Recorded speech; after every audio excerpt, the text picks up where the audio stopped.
That's not it. There we go. Yeah, no, recording started. Good.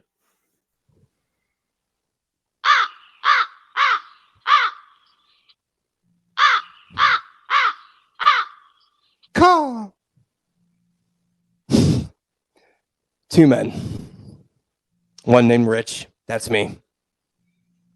This is Jermaine. Just got off the toilet. He's a foul man. This is the X's and O's of life. Huh?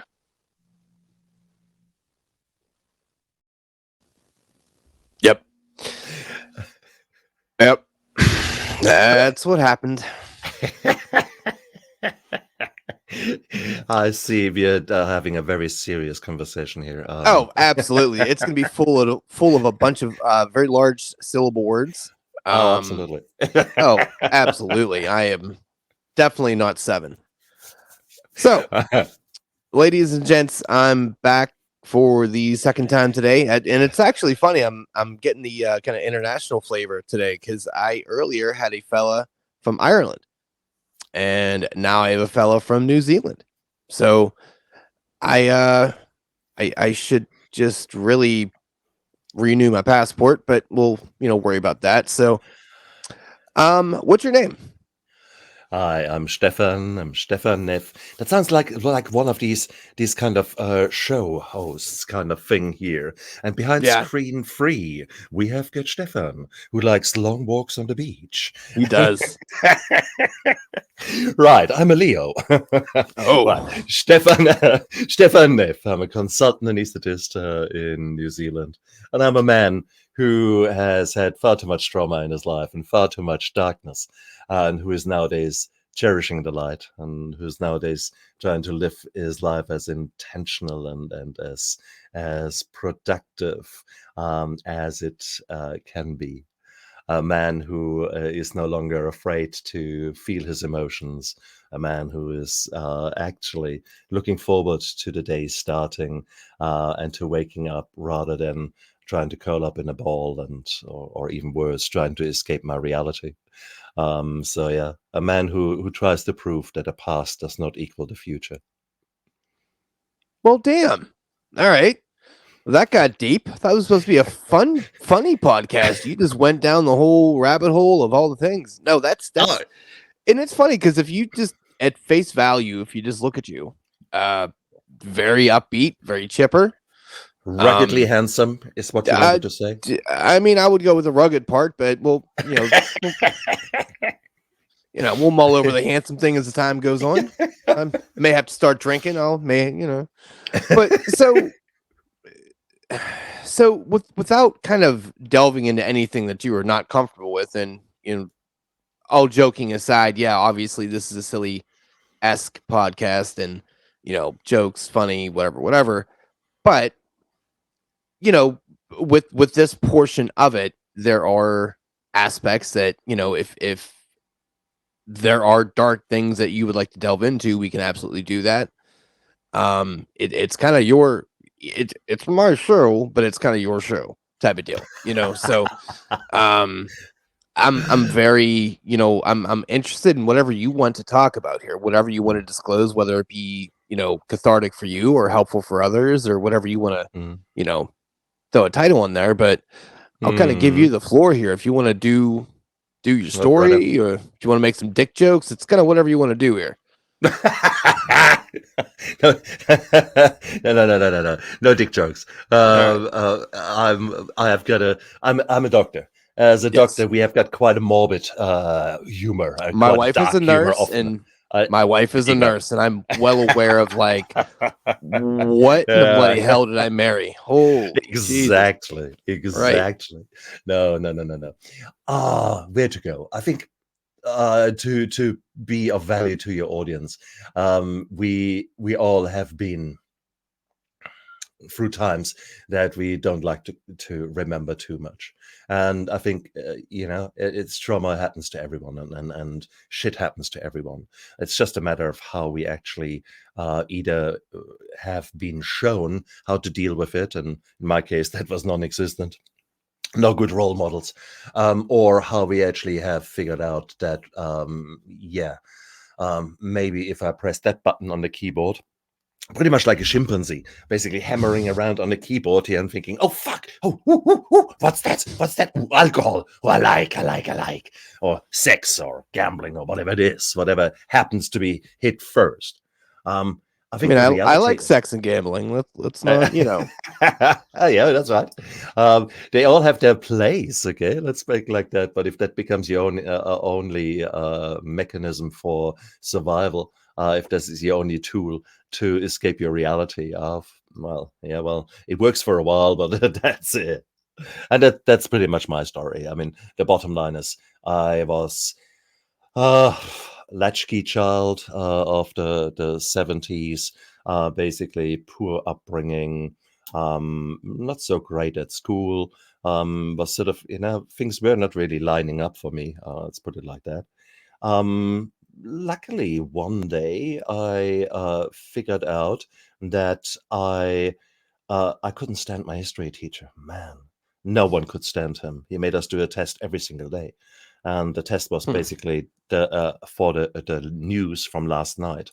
So actually, it was, with hindsight, it was the most brilliant kind of way of teaching you to pay attention to what is happening around you. I didn't see it. But I thought, nah, I beat you. And so I started learning and getting books, etc. And soon I knew more about certain topics than my history teacher. And I became, from the little chubby kid, I became the hero of my class. So I think that was the first cool thing that happened to me.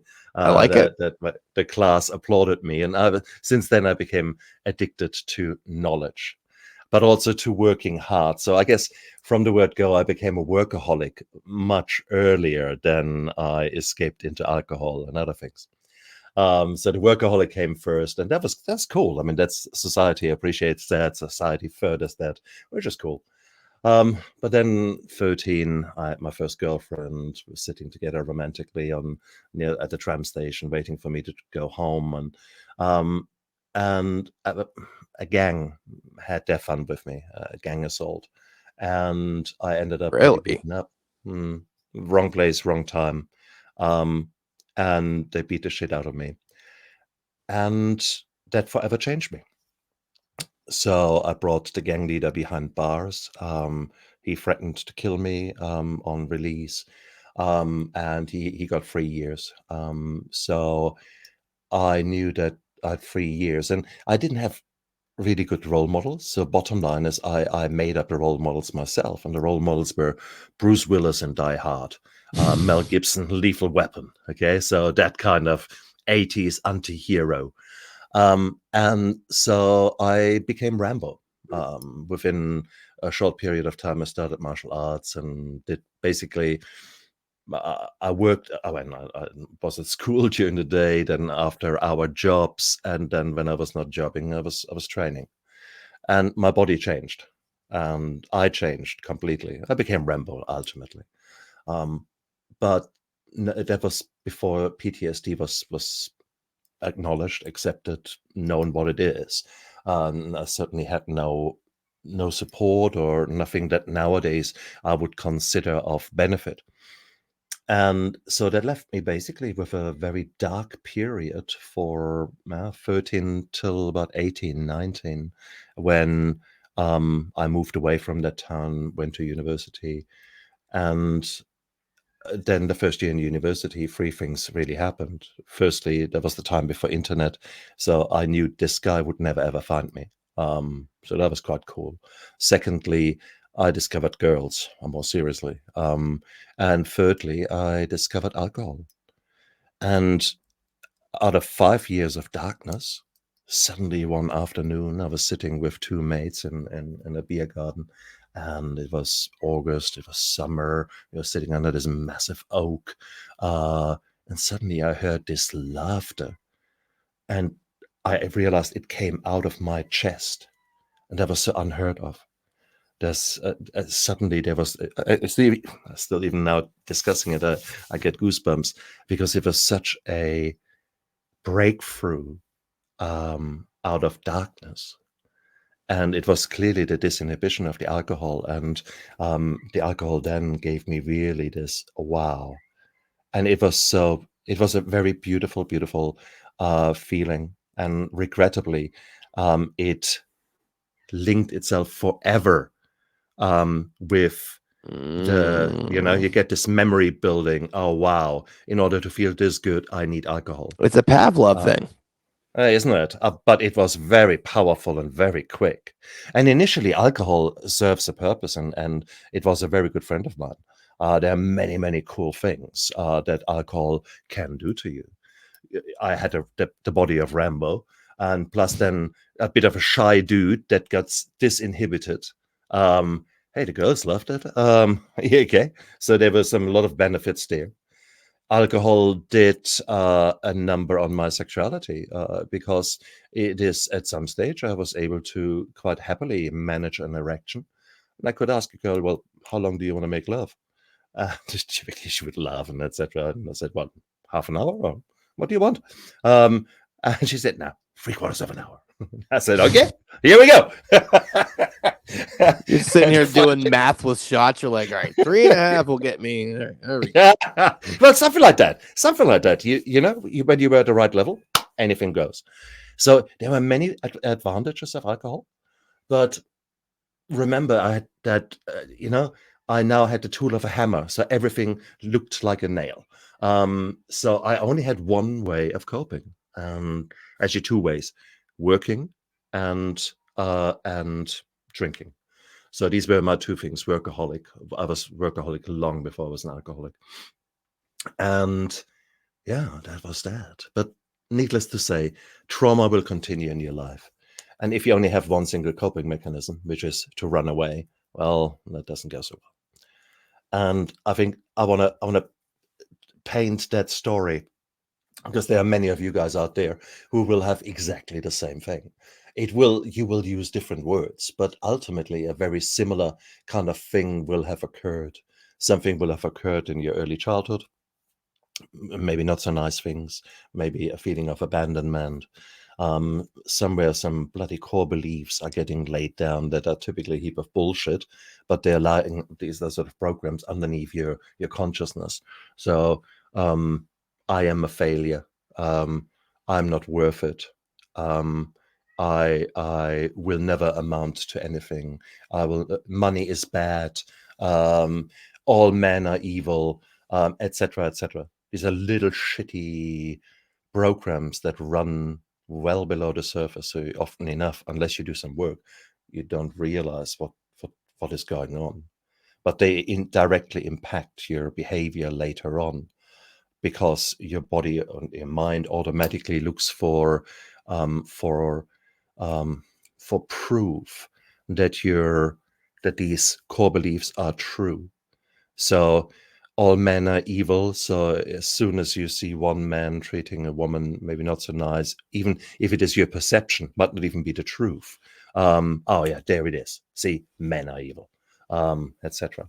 So you get this kind of bias in life, and really, really, that's how procrastination, or how you not following through, or you actively sabotaging your future comes so very beautifully together. And it's bizarre because here we are, it's January as we are recording that. Today is in New Zealand, the 11th of January. So Yep. by now, about 90% of New Year's resolution have already gone down the gurgler. You've been twice to the gym. You've had one salad leaf. Hey, brilliant. Hey, we are going all out. And by now already half of the shit is gone. So why? Because you want to do massive change, massive Tony Robbins style. Now let's do it. And fuck it, nothing works now. Well, it's funny. We did on the regular show, because I have 3 different podcasts. So one's football related, one is the interview section of it, and the other one is I don't even know what you would even call it. But we do a draft on it every week. And one of the drafts was around Christmas, and we said, what are the top 4 things that we enjoy most about the holidays and and the top 4 that we dislike the most. And one of them that we agreed on was New Year's resolutions. And I always thought it's such a stupid idea because you're telling me you need to have a very literal, tangible line in the sand to say, okay, now that this magical date that happened, now that it has happened, I can then walk my happy ass across that little threshold. And now is when I'm going to make the change. Fuck yesterday. I'm going to do it today. Because it's like you're an idiot. Just stop it. If you really want to do the change, if you really want to make any difference in your life, you know what you do? You start it Tuesday, October 13th. Why? Because fuck it. That's why. Just start it. Like there's and I think the problem is people put so much of a stock on the resolution thing. Like it's this holier than thou religious-esque type of thing. And then you're like, I'm going to go to the gym 3 times a week. And then you know what happens? January weather sucks. It gets icy out. Things happen. You're like, oh, I can't go. Here's what I'm going to do. I'm going to go tomorrow because tomorrow is supposed to be my off day. I'm going to go tomorrow. Then tomorrow happens. You're like, oh man, but I forgot I got to take Timmy to the adoption clinic, whatever.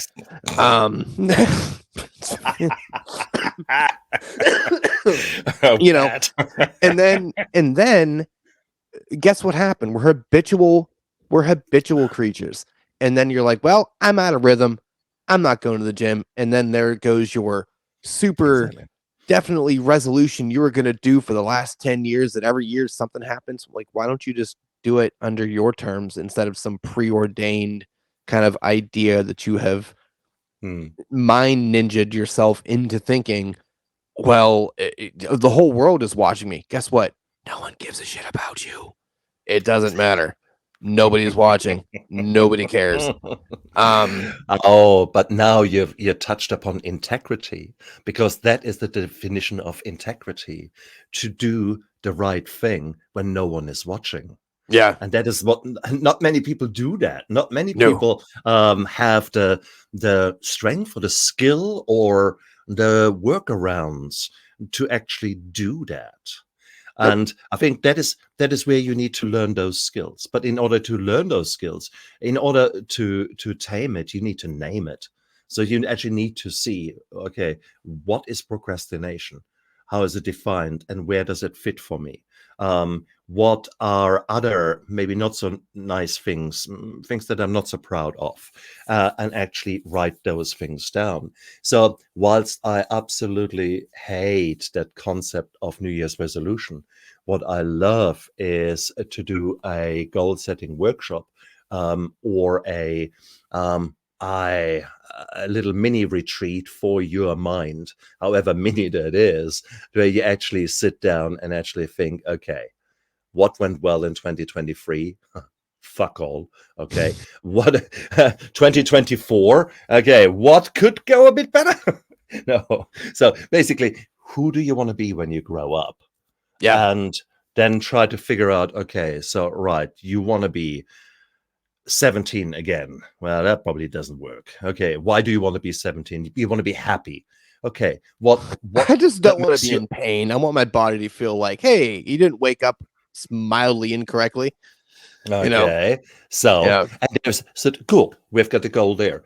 So you don't want to be in pain. So figure out, okay, what is actually at the moment the root cause?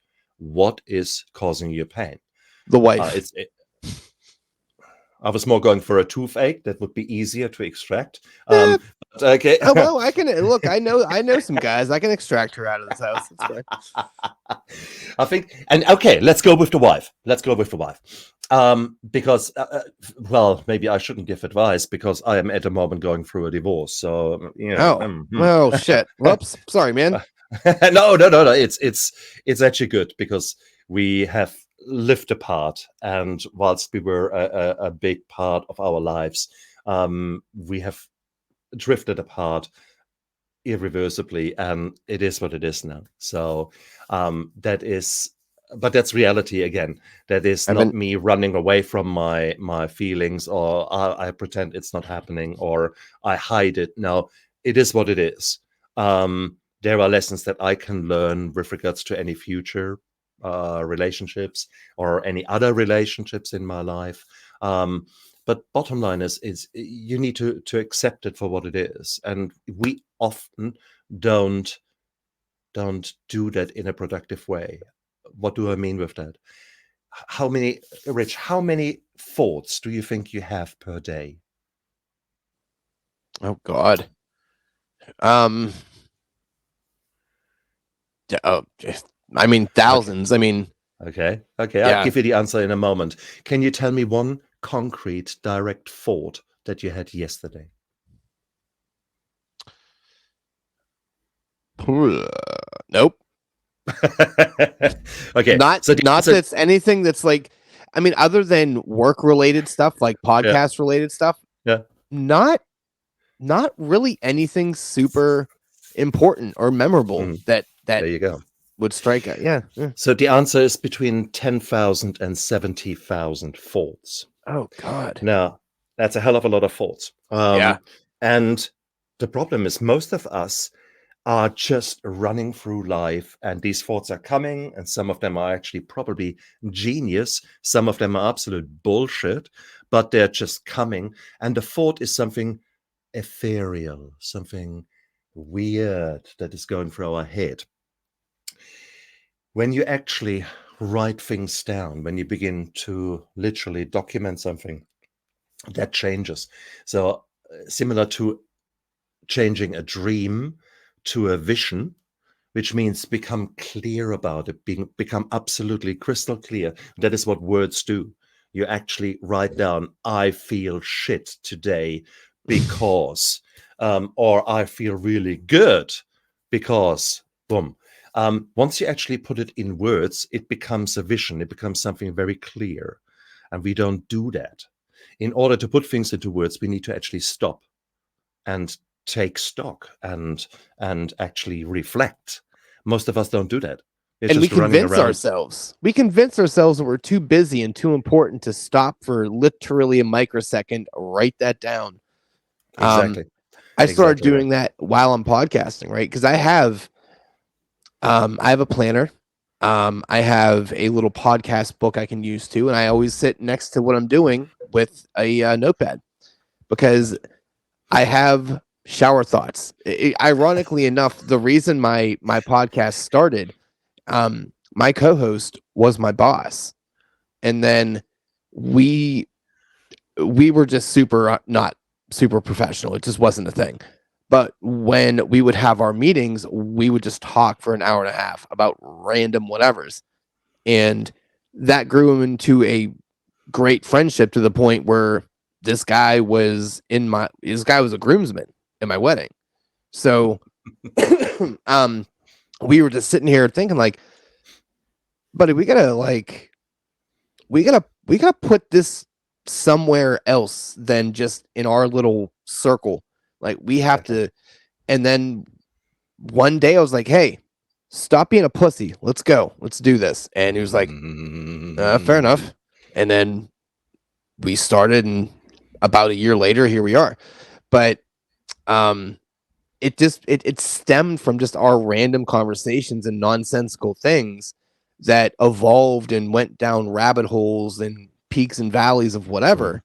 And then we have a show. But as I've been progressing through this, because I've only been doing this since Easter of last year, so it's a bit of a learning process. But one thing I have instituted here is stopping what I'm doing. And if you have a thought, if you have an idea, if you have a good topic, whether you think it's good, great, or indifferent, write that shit down. Come back to it and say, okay, is this something that I can create a show about, or is this something that I can have a conversation about? You know, things like that. It's beautifully simplistic in nature, but it's almost like an insurmountable thing that majority of people can't do because there's this level of self-importance that we have created. It's like, well, I got to do this, then I'll write that. It's like, no, write it down. It came out of your noggin, put it on paper. There you go. And then exactly right, Rich. And it's that moment that's stopping, intentionally stopping the madness and actually writing things down. And that is one good habit, an excellent habit to start, because now your body is used to stopping. So next time you say, no, actually I stopped now, but we won't write things down, but we will actually just empty our head and actually just do nothing. I love your shower. For a while in my life, I was dreading to have showers because every time I had a shower, I had a good idea. And it was often, and it was just unbelievable. I go under the shower, the warm water washes over me, I relax, and bing, there you go. And while, as I said, I was dreading it, at the same token, what it showed me so clearly is that if you just stop for a moment Yep. and actually just let your switch your brain off and just don't think about anything, suddenly your brain comes up with solutions for problems. It is beautiful. It's your happy place. It's your happy place where you can decompress and everything shuts the fuck up. And Exactly. I mean, after I spend the first 5 minutes of like leaning my head against the shower wall crying, then I'm able to think about stuff and, you know, touche. yeah, you know, feverishly masturbate, you know, all those good things you do before you actually take care of the shower part. But I take my phone in the shower, right? And I have like the notes tab up, and as I'm just sitting there, I'm like, oh fucking A, there we go. That's my thought. And then I just come back to it and think, okay. Nice. It's just an evolutionary thing I've kind of adopted, because very nice. You're absolutely right. You know, when you're left to your own devices, you can very, very, very easily have all that. Everything is quiet, everything is great, but it's not the same. In that shower, it's like an intimate, private, this is my little domicile kind of thing. And it's a weird mental trick, but there you go. So you found one cool thing. I mean, what a breakthrough. Brilliant. If you now were to say, okay, cool, the shower, that works. So are there other ways that maybe I can reproduce that or have similar ways to give my body what it needs to then give me different end results? And where to go from here? My goodness, there are so many things. I mean, for me, for example, procrastination is a huge one. I'm very good in let's rephrase that. There was this voice in my head which very happily tells me, come on, you don't need to do that. Nah, I don't need to do that. Come on, relax. And I want to do all kind of other things, like typically do bugger all. And I have found that the best way how to deal with that voice is to listen to it and try to figure out, does that voice actually tell me, come on, man, you've burned the candles on both ends and in the middle, and you're completely naked. And in which case, I don't care that the kitchen sink is overflowing.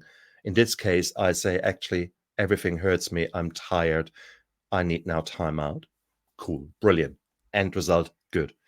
Or I say, well, actually, dear voice, fuck off.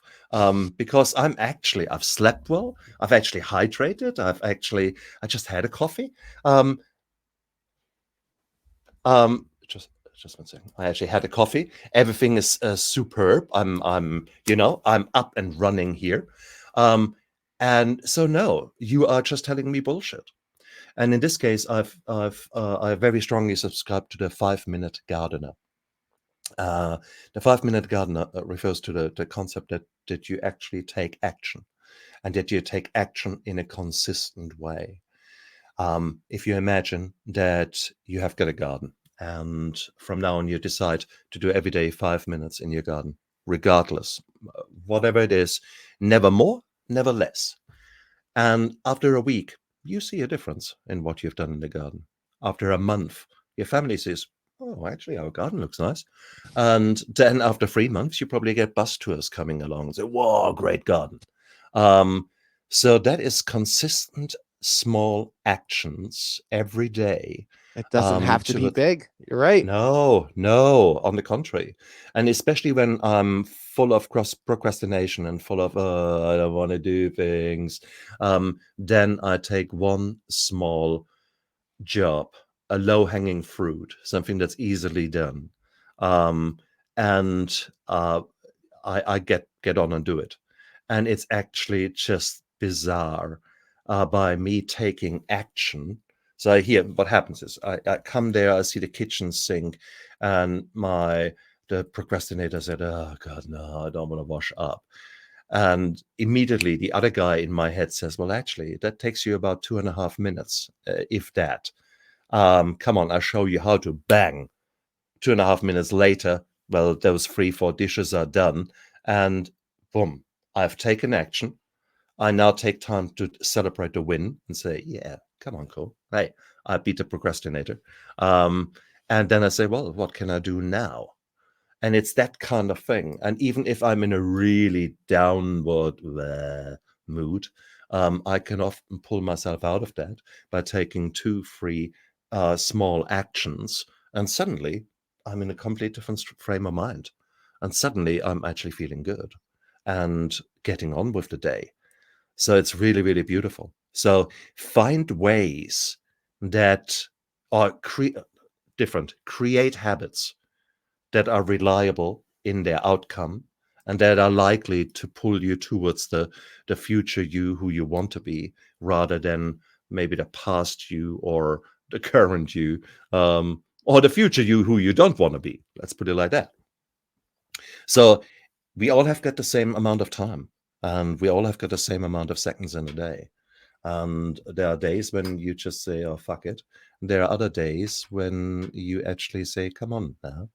And I think that is that is the privilege of choice that we have got, Rich. And once we actually use that choice and live with extreme ownership, that we actually own our life, that we don't not just float around like a fucking cork in an ocean and getting thrown around. No, let's actually put a bit of a rudder on there and actually think, where do we want to go? And if you guys are there at the moment of feeling pain, let it be from a relationship or from financial problems or depression or PTSD or any kind of other things, I congratulate you, because you're listening to us here rabbiting on, and with that you have already taken action, and you actually realize that you're actually that you're ready. So imagine you've got all that pain and that shit that is going on in your head. Imagine that as the power that pulls back the string of your bow. So you're all the way back. You now just need to actually aim. And for that, you need to know who you want to be. So my question and my challenge to you: who do you want to be when you grow up? And I don't care if you're 17 or 70. Who do you want to be?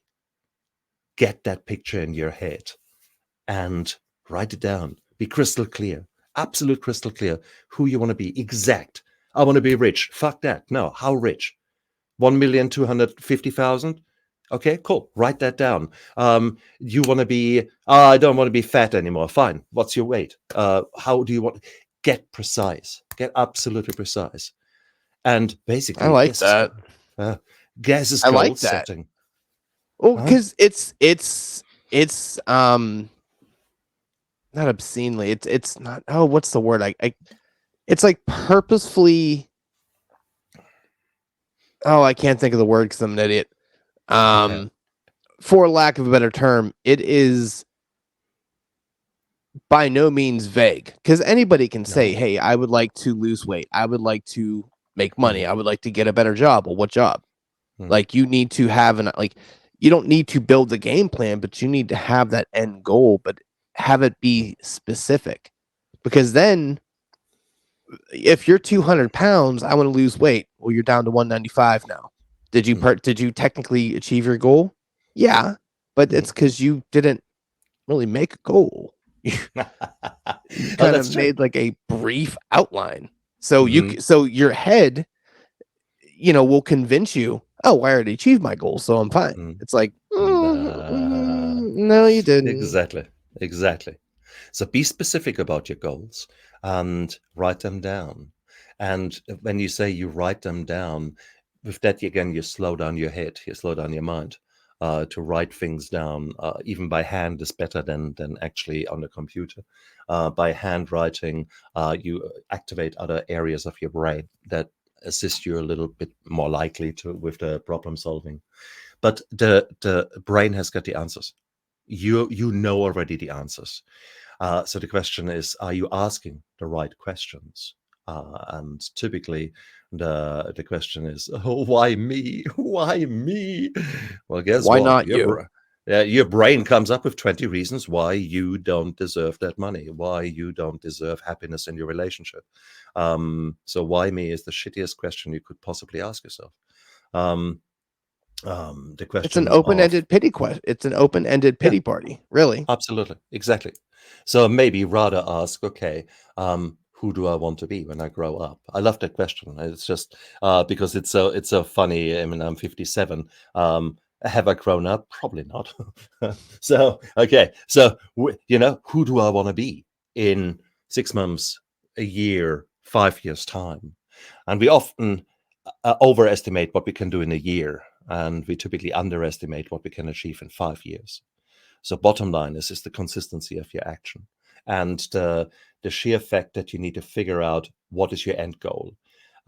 You will always change. If you go here in New Zealand into an aeroplane and fly to Los Angeles, 99% of the time, the aeroplane will be off course.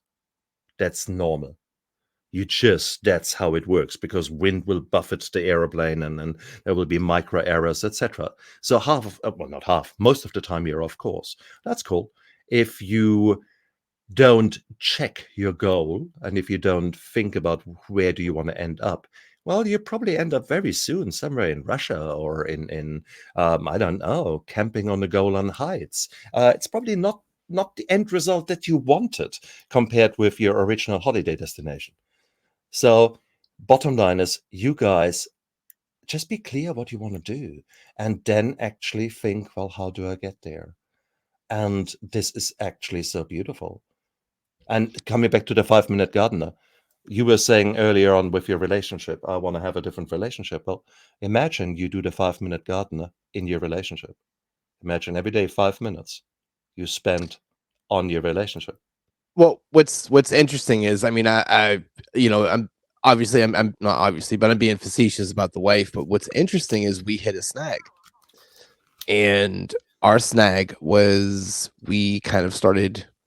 We forgot how to be friends. We forgot that we were friends, and it was more so playing house.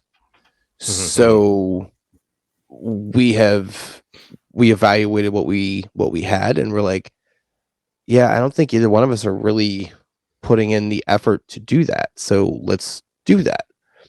And then also what we've done from a goal setting standpoint, because I want to, mention this to you. We have set up a system where every month I set a goal for myself, she sets a goal for herself, and then we set a collective goal for us as a people. And it gives something to be cognizant of. It allows you to stay true to, an actual achievable thing, because you're not putting like, oh, well, in a month, my personal thing is I want to save up 100,000. It's like, okay, well, you're a fucking idiot, so we'll just stop you there and tell you it's not going to happen, but have fun. In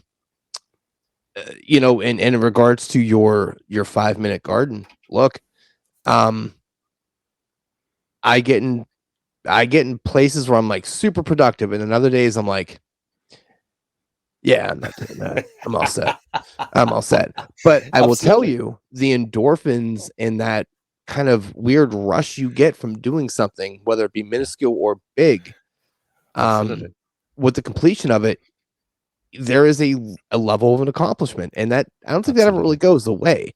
So what I like to do when I have a bunch of tasks, I will attack them throughout the day. And correct. I'm not just going to do this one, because I will kill myself. I can't. I will just be in a miserable state. But this way, you have like these mini victories.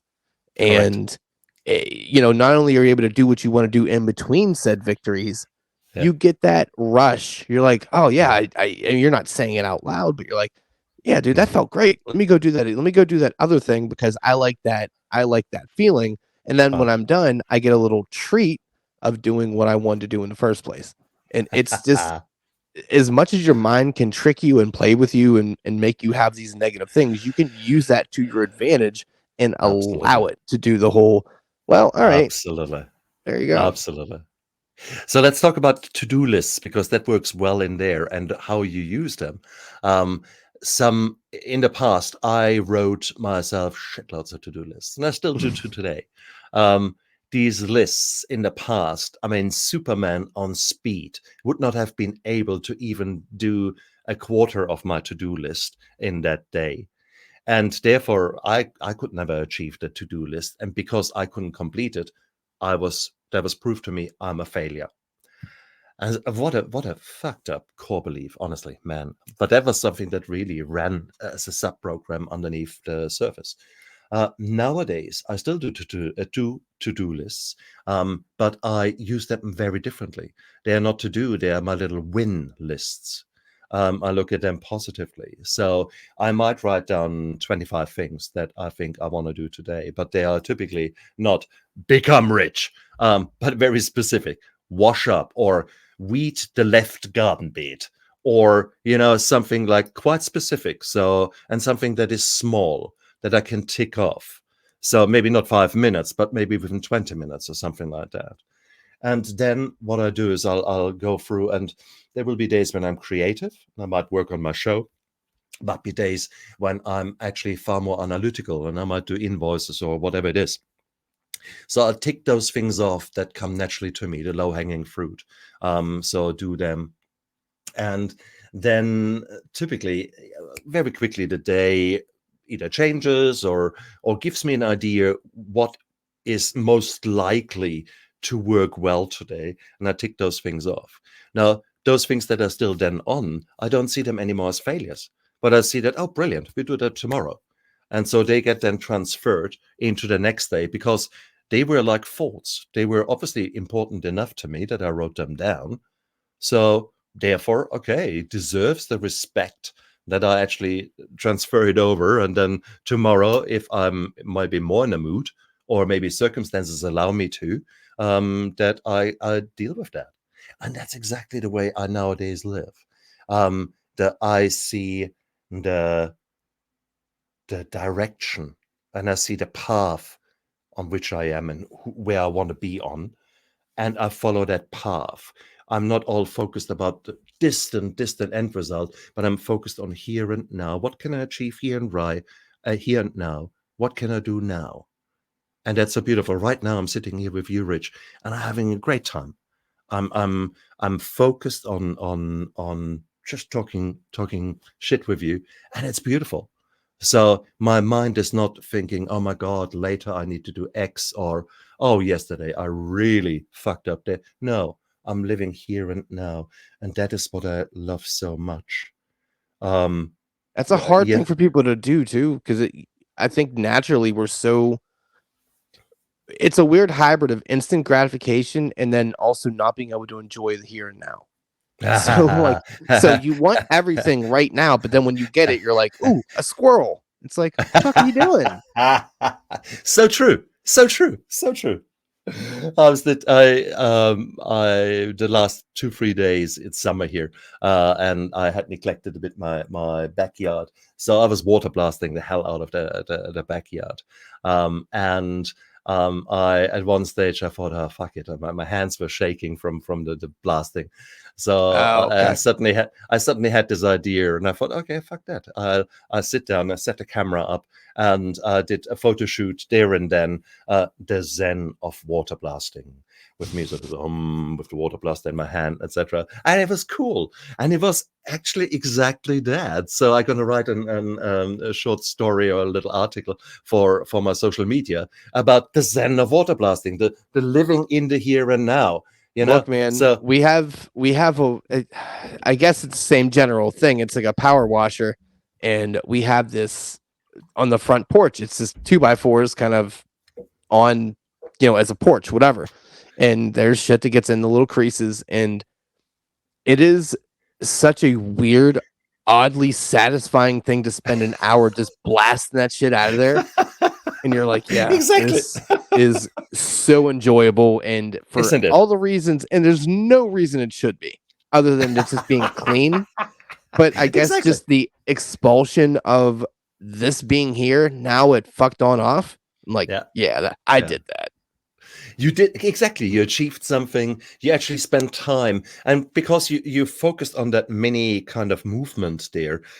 Meanwhile, your head is actually relaxing, and it's starting to solve problems. It's starting to do things similar to the state when you're asleep. Because the sleep is so important for us. That's when our brain sorts out memories. That's when it sort of tries to heal. The neuroplasticity is going nuts up there, and it's beautiful.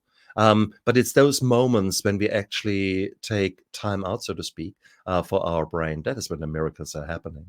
So we all have got these opportunities. So you could either think, oh, I have to do this chore, or you could say, okay, that's actually my time out chore.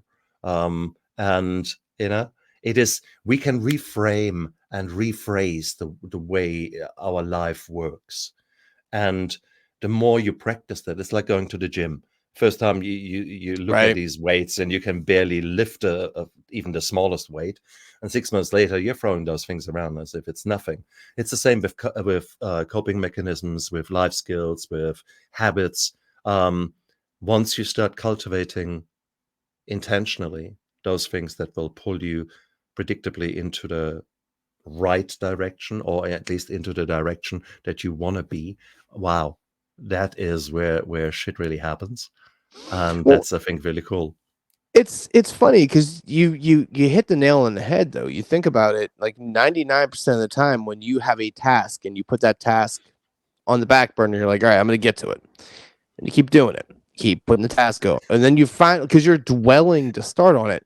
But honest to God, when you start it, one ends up not being that bad, and two, you end up thinking about 90 other fucking things while you're doing it anyway. So you're not even focused on the whole thing. So it's you actually end up being doubly productive because you're solving some algebraic equation in your head about what the next 29 years of your life is going to look like as your power wash in the fucking the front porch. So it's like, absolutely.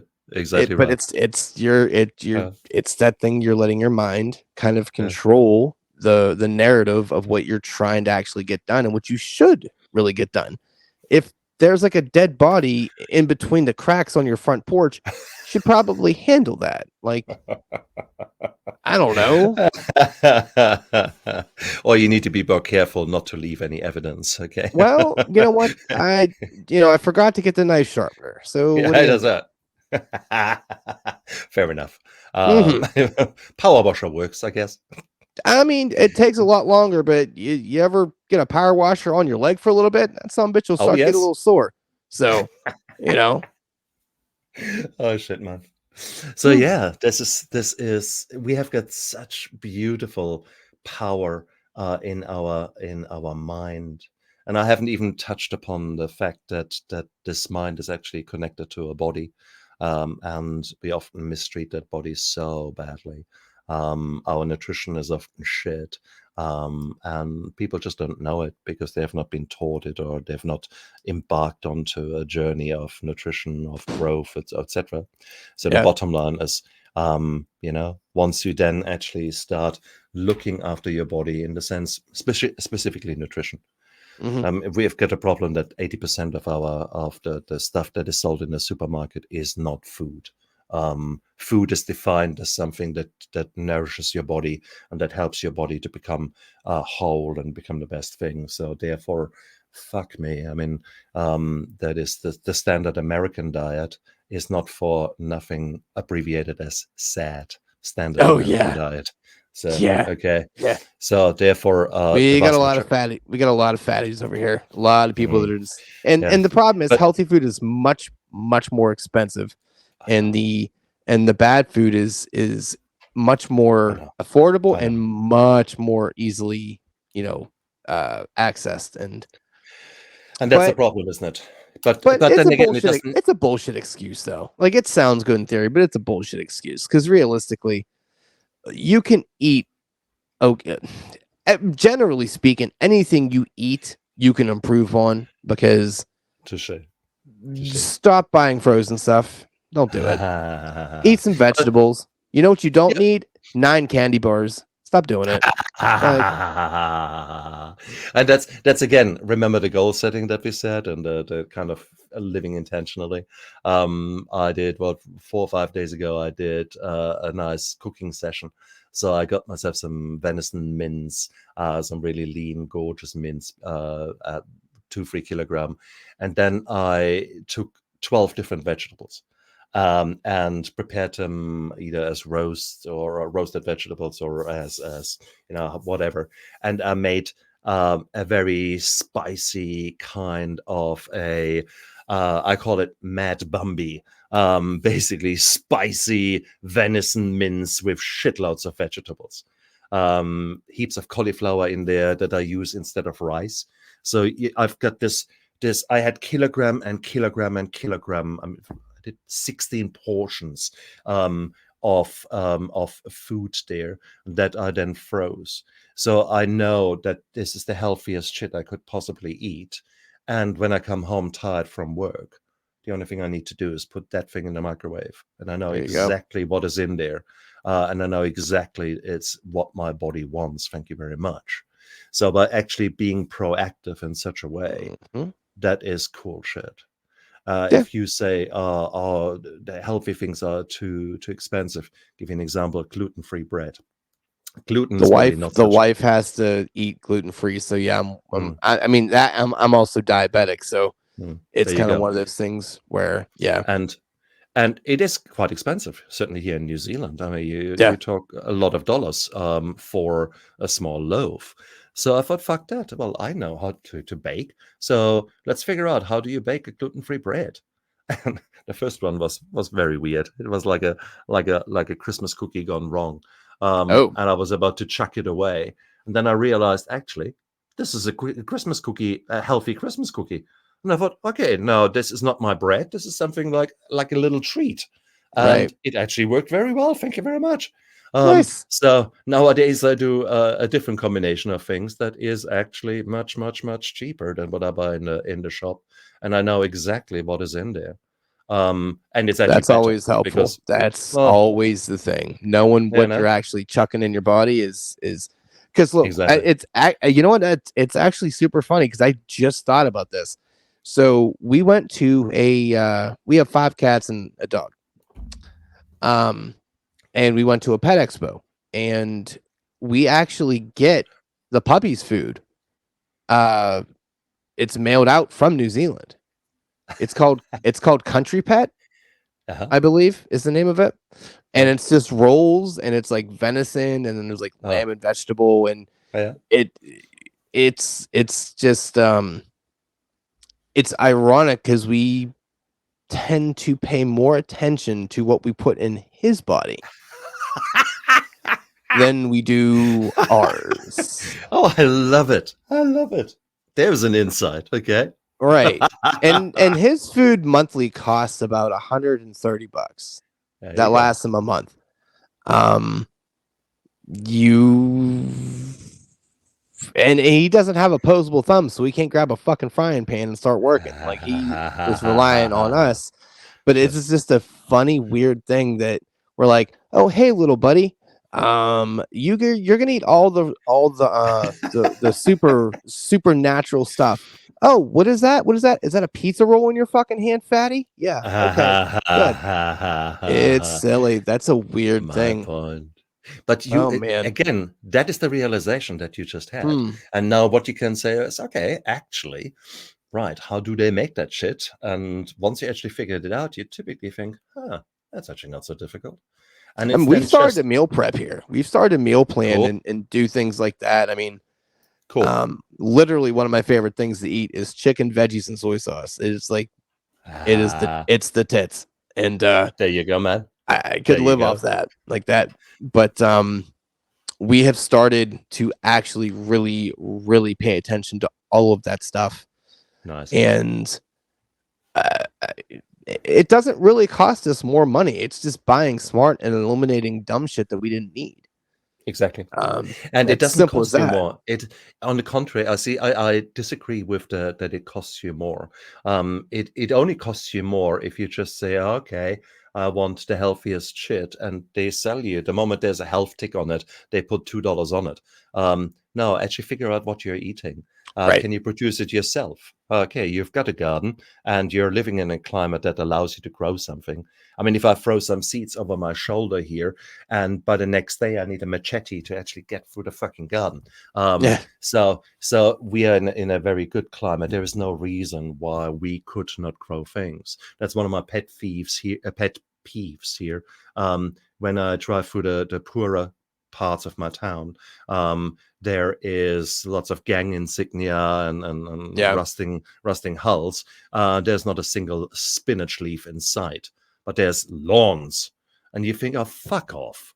There should not be a single leaf of lawn there. There should be wall to wall with stuff that feeds you. So it's those kind of things. And for example, if you say, oh, I like sausages, well, that's cool. Learn how to make bloody sausages. Get yourself some meat, get yourself a mincer, come together with mates and say, come on, let's kick ass. And, a few hours later, you go home with kilograms of tons of bloody sausages and patties that you made yourself. You know exactly what's in there. You know there's no beaks, claws, testicles in there. You know exactly what is in there. And it's beautiful. So again, you've taken action. You have actually achieved something. You think, wow, you've had And good it's the accrued fellowship. equity of it too. It's the accrued Exactly. equity of it, and that's what a lot of people, I don't think I think that's where the instant gratification thing kind of comes into play. It's like, well, no, I don't really want to expect. I mean, think about this. I'm assuming they have DoorDash and Uber Eats out there, right? Yeah. Like so how often, and we had this discussion, I think I've talked about everything on this fucking podcast at this point, but how many times have you, or just the general public, instead of, like, you thought out food, and whether you worked that day or you didn't work that day is inconsequential, you look at it and you're like, you can fuck on off. I'm gonna get DoorDash because I want to. And then you end up spending 6-7 times the amount that actually you spent on the food that you were going to do because you were too lazy. And that's what it really comes down to. I get sometimes things get in the way. Time is not always on your side. I absolutely understand that. But I would say 80% of the time when you make that DoorDash or that Uber Eats thing, it's due to lackluster preparation for what you were going to do that day. Exactly. And two, just sheer laziness. Like, that's absolutely kind of what that shakes out. And that may not tickle people's fancies, but fuck off. You're probably the problem. So the question is, why do you want that? What attracts you to that particular food that you were just saying? Because there's crack in it. There's, like, literally crack in it. Like, that's true. That's true. So it's addictive. How can you reproduce it in a healthier way? And that is, for example, a lovely way. So, okay, imagine. Well, what would you order? What is your takeaway? Oh God, I am a big fan of honey mustard wings or lemon pepper wings, and those are so easily made at the house. I was about to say, yeah, you've got the answer there already. But yeah, you need to thaw them out, then quickly mix them together. Then it takes you whatever 20 minutes. Who 30 fucking minutes. who? Yeah, exactly. I hear you. That's a good point. For me, the question is, how can I work around those kind of things? Firstly, we need to know that there's a bliss point. A bliss point is the perfect combination of salt, sugar, and fat. Yep. And once you reach that bliss point, that's the reason that, for example, you can never eat one chip only. Right. You want more. That's the crack that you were talking about. So you're going up against a $10 trillion industry that has perfected the crack in food. So let's be quite clear about that. So know when your body is being tricked and is being given drugs, literally. And know, okay, fine, my body really craves that. Does that mean that I'm probably a bit behind in zinc, magnesium, and a few other things? I'll tell you what Probably. the wife told me when I really started taking the diabetes thing, serious. Now, mind you, I'm not really built like a diabetic. I am 5'10", about a buck 85, buck 90. It's not a huge fellow by any stretch, but when we really started taking this serious, because I've always said diabetes is more of a mental disease than a physical thing because you're fighting against your mind the whole damn time. But when I really started kind of doing like a pseudo detox, the cravings to eat carbs and just to eat these little things that aren't going to do anything for you. She basically said it's because the bacteria in your body is feeding off of that. You don't technically want that, but the little bastards inside of you are like, "Hey, num nums, you're not. It's not. You're not going to do fuck all for me, but I want you in my face hole, and we're going to hang out." So your body is always fighting against you, and even with the insulin stuff, because I was so high for so long. Once, sorry, once we did the insulin thing, my body is literally on a roller coaster because it's trying to achieve. I was at like 350 or 400, like the blood sugars. They're fucking nuts, right? And the insulin was trying to bring it down, and I would be 250 feeling like I'm at 50, like, oh my fucking god, I can't fucking handle this, it's terrible. But your body is then trying to say, hey, no, here's what we're gonna do. Come here. Remember when you're up high and you felt good, but by feeling good you felt like shit, but you didn't know you felt like shit because you're used to it? We're gonna get you back up there because that's where your body feels, because your body's like, I need to regulate this. It's such a weird thing. Don't eat candy, kids. There you go. But there you are. You have just spelled it out, the feeling crap. Now, you could say, oh, I've got depression, I've got anxiety. No, your blood sugar is all over the show. Right. Or as a woman, I'm depressed. Well, let's have a look at your hemoglobin, at the red color. You've been bleeding more because whatever gynae problem or women problem you've got. Well, guess what? Your iron is in the bottom. I can barely recognize any vitamin D in your body, etc., etc. Once you actually look at nutrition, I was really trying to make it. I wasn't trying to make a dick joke there, but I was like, I got some vitamin D for you. Sorry. Really? I think the bottom line is there is so much we can do, guys. There is so much we can do. This is taking ownership. This is basically not buying into weird and wonderful New Year's resolutions, but instead this is buying into, what can I do right now that's a little bit better than what I would have otherwise done? So if I have a ham and cheese sandwich, that's cool. Can I put some salad on there, or some sauerkraut on there, or a sour gherkin on there? Anything there, a bit of fermented food. Ba-dum! Suddenly you've done something for your gut. Right. Win. Okay. Next time, okay, so the sandwich, okay, we are run out of the beautiful white fucking, I wouldn't even call it bread. Okay, so maybe there's another alternative that is maybe a touch healthier in the bread aisle. Go for that, etc.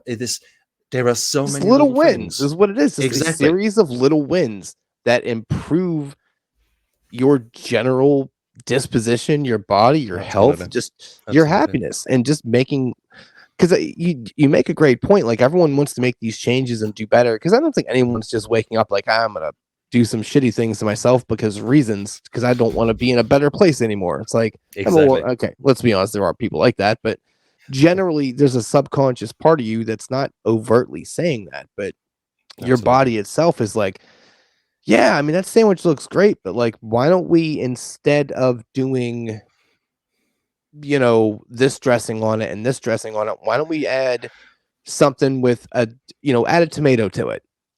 Okay, cool. I like tomatoes. Let's put the tomato on the sandwich and we're good. And just little wins that Exactly. you can Exactly right. adopt. And Exactly right. it's just, You and s- once again, a beautiful thing that we're just too stupid to latch onto. but it's similar to the gym. The first time in the Mm. gym, you're overwhelmed, and then once you actually go a few times, it becomes more normal, and it becomes more normal for you to look for those little wins and Yep. actually say, "Oh, come on, yeah, let's go for that. Let's do that, or let's buy that." And things add up. It's the power of compound interest in finance. It's the Good same in your word. body, isn't it? We are just sort of, laying the foundation with little steps, and very soon the foundation is there, and then we go for the first floor and sort of lay more. And by the time you've blinked, you are a very different human body, and your mind follows along, and your mind becomes more self-assured, less anxious, less trying to escape the reality, because suddenly you're actually realizing that the reality is not so bad, Yeah. because you have taken ownership, you have taken control. And that's a beautiful, beautiful, beautiful place to be, guys. So it is, there is a future waiting for you. The past does not equal the future. I And the think sheer what's fact that, sorry, good. ladies first. Oh, that made my penis feel weird. All right. Thank you. No, I was just gonna say I think one of the biggest things that I don't think either one of us mentioned, it's never too late. It's never too late. Like you can there isn't that threshold. Like, look, when I went to the doctor, the last time I went to the doctor, they pretty much said, "Hey, look, if you keep fucking around, you're going to be on dialysis in 5 years, and this isn't a Mm, scare tactic. You're mm, going to be on that." And me yeah. and the wife already had a conversation because she used to work in dialysis. I told her, "Yeah, that that can fuck on off because I'm not Yeah, doing that. I'm not going yeah. to exist. If I ever get to the point where I exist and I'm not living, let me Mm, go." So mm, that was already a conversation, and that was a bit of the eye-opening thing. It's like, hey man, look, you got to do something different because you're just killing yourself for no reason. mm, So, but yeah, the never too late thing. So don't let a mm. doctor have to be the person to tell you, hey, how do you feel about transfusions 3 times a week? Is that something you want to fucking do? No, you're all set. Kind of figured so. Why don't you go not eat a sandwich, fatty? Go do something different. Mhm. Yeah. But But it's I like it. I like it a lot that what you're saying.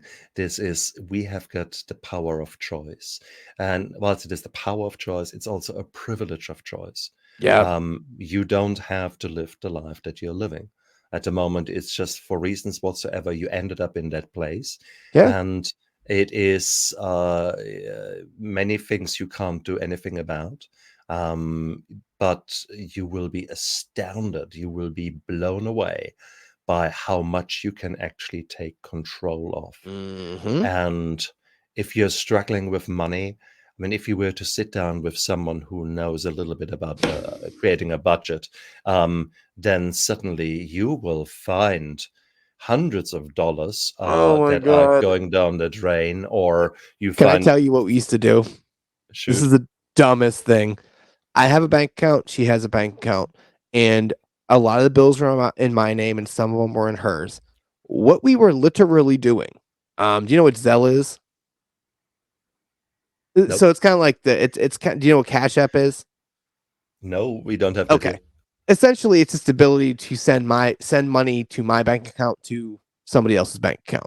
Right. So we would literally throughout the weeks send 300 there, send 200 back here, send 400. We were playing tag because we're idiots. Literally last month, we're like, hey, we've been married for a while and I've only known you for 15 fucking years. Why don't we do something different? Why don't we put our money together? She's like, oh, yeah, we can do that. And now we're like, oh, this is what a budget really looks like when it's not two separate budgets, right? And now we're looking at money. We're like, oh, yeah, that makes more sense. Uh-huh. So Yeah. yeah, and it's a simple. I can't say it was a simple move. It was a pretty big Yeah. move, just transitioning all the money from here to there, moving Yeah. all the auto pay stuff, adding all the bank accounts to. I mean, it was a pain in the ass, but But the equity of it, now we look at it, it's like, we're good. you're consolidating. Yeah. And that's again 5-minute gardener. If you have never done much of budgeting or never done much with money and money is tight for you, well, start 5 minutes today. Have a look at, okay, what are list the bills that are outstanding. Yes. I actually create a list of the bills that you're having each month so that you actually know when what is going out. Oh, that's cool. That's done for today. Done. Dusted. Tomorrow, I want you to go maybe over the last 3 months of your statement and just look at those things that went out, nothing else. And you suddenly say, okay, Uber Eats, cocaine dealer. Yep. Okay, hang on. There might be a few things where I gotta you get rid of could the Uber actually Eats. I need to fill in more time for more cocaine. Touche. So, 5 minutes and do it every day. And within a week, within a month, you will be so much more ahead. And you will have identified things that were unnecessary, old subscriptions that you didn't even know you had. And suddenly there's $50, $100 more per week where you think, fuck, I didn't know I had that. Yeah. Or you figure out that actually, fuck, what is draining our electricity? And you figure out that there's something that needs to be repaired. They're called children. Touche. Yeah. Okay. Well, that's what Valium is for, and duct tape in general terms works well. We have a pretty big dryer too, so Touche. Just maybe use that. Put that in your That's right. repertoire That's there. right. Exactly. So, bottom line is, you guys, 5-minute gardener. I introduce you to that, and I want you to use that in whatever kind of direction you want to go. Eating healthy, doing your finances, having a better relationship, having a better garden, having a better body. So you don't need to do at least 2 hours of gym workout 3 times a week. Bullshit. You need to do 5 minutes today. And then tomorrow, maybe another 5 minutes on a different muscle group. I don't care what it is. And very soon you think, hey, okay, I actually feel a bit better. And it's so habitual. That's the thing. It's habitual. Once you start, it is pretty easy to maintain it. But when it's something to do, it's the weirdest thing. When it comes to something that's actually beneficial to you, it is so easy to get out of rhythm. And once you stop, you can't restart. It is the most difficult thing to restart. But if you think of it in regards to like drugs or cigarettes or doing whatever, it is incredibly hard to stop. But literally, it takes someone to smoke a cigarette 2 cities over. You're like, I need a fucking cigarette, man. And it's just, it's almost like it's a weird, messed up game where it's like, how can I fuck myself up quickest? And it's like, not difficult. But it's the power of choice, guys. I think that is the key thing. You choose what you want to do, who you want to be, and how you want to live. Yes, there are circumstances that are limiting you in some ways, but there is so much more choice than you could possibly imagine. And with that choice comes then growth. And if you use it right, and that's really the one thing I want to leave you and everyone out there with. There's a beautiful life waiting for you. So whatever the shit is that is drowning you at the moment, there is, by you using a number of choices and living more intentionally, you will be a very different human in 3 months, 6 months, 12 months time. Living intentionally is such a sexy, beautiful phrase that just I feel like it just drives this whole conversation home. That's where I took control. Well, somehow or another, we've been yapping for an hour and 14 minutes. I don't know how that happened. But honestly, you were just an amazing fellow. Like the insight that you're throwing out there is just it's outstanding because it's really, really simple. It really is, but it's difficult to pull off if you allow it to be. I think that's kind of where your choice comes into play as well, because you only make it as difficult as you choose to make it. So Mm. So to wrap this all up, where can my folks find you? If you guys head over to nefinspiration.com, that's my website. Nefinspiration is the handle on social media. We're a bit out of the picture here. There is sort of just that shoulder of mine. Oh yeah, there it is. That's my book, My Steps to Sobriety. It's with a little Yeah, delay. on the side there. Yeah. Gotcha. The second edition is out, but I will pull that now because the third edition is just about to come out.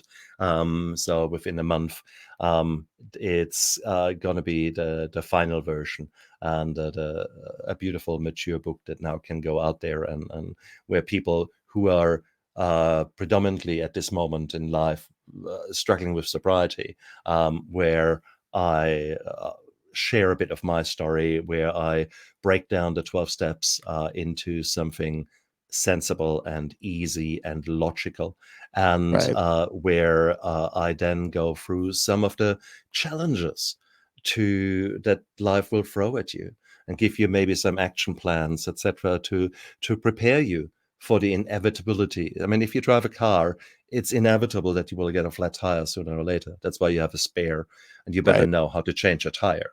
So, it's those kind of things. Sooner or later, depression will hit you. Sooner or later, financial hardship will hit you.